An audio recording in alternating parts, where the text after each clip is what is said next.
Les 27 ont commencé par entendre le président Zelensky qui est venu détailler son plan pour la victoire, pour reprendre ses termes, un plan qu'il a déjà présenté à Joe Biden. Mais comme chaque fois, le président ukrainien est surtout venu s'assurer du soutien financier et militaire de l'Union européenne.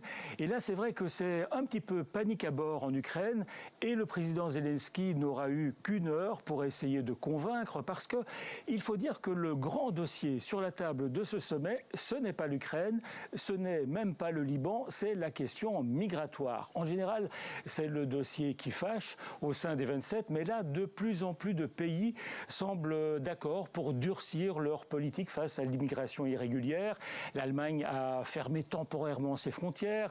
Donald Tusk, en Pologne, songe à remettre en question le droit d'asile. La France pense à une nouvelle loi pour faciliter les expulsions. Bref, comme le disait un député européen, les tabous tombent sur la question migratoire et Ursula von der Leyen a prôné des solutions innovantes comme celle que Giorgia Meloni, la première ministre italienne, vient de mettre en place, à savoir des centres d'accueil pour migrants en dehors de l'Italie, en dehors de l'Europe, en l'occurrence en Albanie. Aujourd'hui, la politique de Meloni est montrée en exemple. Le Premier ministre espagnol est l'un des rares à faire de la résistance. Il vient de déclarer que les Espagnols étaient les enfants de l'immigration. On ne va pas devenir les parents de la xénophobie, a-t-il dit, un discours à contre-courant.